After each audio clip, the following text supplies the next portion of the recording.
wearable electronics with Lilypad, which is kind of similar to Arduino. It's a programmable chip. Lilypad it's a version. She'll tell you all about it. Mercedes is an artist, musician, and she's in a band, a really good band. And a jill of all trades who likes to fix things, make things, get her hands dirty repairing motorized and mechanical two-wheeled vehicles. She codes for fun and gets to explore server virtualization and user authentication technologies during her day job. So please, welcome Mercedes.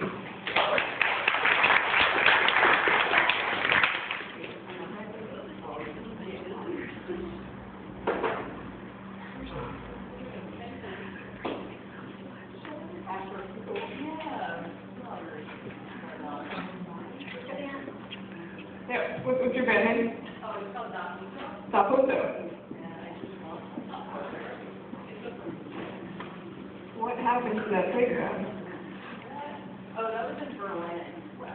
It was like crazy. I do photography, and so I take a lot of pictures of like where people are not. And that's one of my desktop backgrounds. But anyway, I kind of fascinated with places where people aren't that they're supposed to be, and this is like this totally graded playground in Berlin. I stumbled upon in rainy days. It was really cool. So I took a lot of pictures. But that is one of the things I do, and the other thing that I have fun doing. It's not the right slide. I'm going to talk about wearable electronics, and I'm going to turn myself on. This is why I love like Arduino and Lilypad and whatnot. It is actually lighting up. It's because it's so satisfying when you make an LED blank. It's like I did this project maybe about 3 years ago, and I knew nothing about coding and didn't understand. I was like, ooh, shiny. This is so cool. I love to sew, and I like to just learn and like make myself clothing. And I played a band, and so we usually like make ourselves look pretty on stage. We're a bunch of girls who play awesome music, but people also like to look at you when you're on stage. I mean, I have drum sets whenever. Like I'm almost never ever in front of a microphone, so this is a little weird for me. But woo! I was like, ooh, shiny, I'm gonna make this so I can wear it on stage. So it's a very simple little project with the Arduino, or what the Lilypad is just basically a microprocessor on a circuit board, and it allows you to write little bits of code onto it and make things blink. It also has sensors and switches, and I'll talk a little bit about that really quickly. But basically, what you need to get started is obviously something wearable. You need a Lilypad. I have a resources page on this slide deck, so I can tell you where to go look for that stuff. Conductive thread, which is basically like sewing, just regular sewing thread, but it has silver in it, and it's also actually really sticky. So other hobbyists that is getting beeswax and wax your thread, and then it won't tangle up on you like it did with me. And then you also need Arduino software, which usually, I'll give you a resource page again. It's based off of a software called processing, and I don't know exactly what the language is derived from, but it's an open source software that a lot of artists and musicians use to make really, really cool stuff. And you need some code. And this is an example of some code. So what I have on here is each pin corresponds to an LED or a sensor or whatever it is you have. And basically, your LEDs just have a positive and negative, so it's just power. Like positive goes to the positive side of the battery, negative goes to the negative side of the battery, and make it light up. And all I'm doing with my code is telling it when to light up. So I'm telling it fade. I think the minimum is 0, maximum is 255, and I'm just telling it go in between those, and so that's when it fades in now.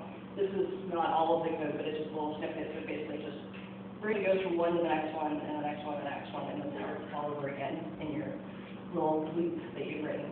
So it's pretty simple. I really knew nothing about programming at all when I started doing it, and I was able to code it up and like make some LEDs light up. I was really excited. So now that I know a lot more about programming, I was like pulling this out of my closet and making sure it worked yesterday when I was like trying to put this together, and I think, oh my god, I know how to do this so much better now. I'm totally gonna make like RGB LEDs and like make them light up and hook it up to a pressure sensor and put in my bass drum so it goes off every time I play the bass drum on stage. That's the idea.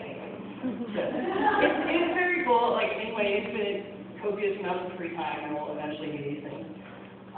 Some design considerations when you're building this stuff is movement affects your circuit. So in my case, if I move, this was, you know, the only thing I've ever done, so it was like, oh, if I bend over, some of my circuits cross, and then I short my dress out and I have to reboot it. So that's not, that's not so great. But I could incorporate that into something where if I'm wearing a glove and my glove has two contacts on it and I close my hand, that's going to make whatever it is light up or flash or blink or make noise or whatever it is that you want it to do. And plan it out before you start sewing it, because you can totally go in that rabbit hole. Like, I'm sewing really, oh wait, I have to make that cross here and that's going to short my circuit.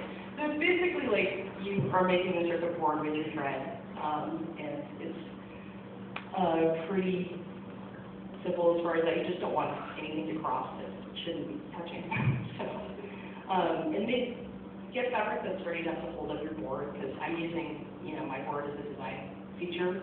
I guess it's like, it's right here where my belt would be, I guess. But you need to make something like, you're not going to be able to hold it up on like fine silk, it's just going to fall apart after a little bit of time. And the other thing is to buy enough conductive thread. There's actually, that you need for your project, there's actually like, I heard back at this like power endorsement because I ran out of thread.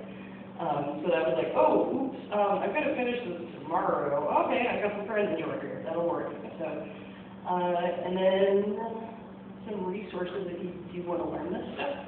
This is kind of a dump of links, so I'll put that up on site. So the inventor of the Lilypad, they have usually, this is a web.media.mit first link up there. It's a really, really good link with lots of resources and how to do this stuff.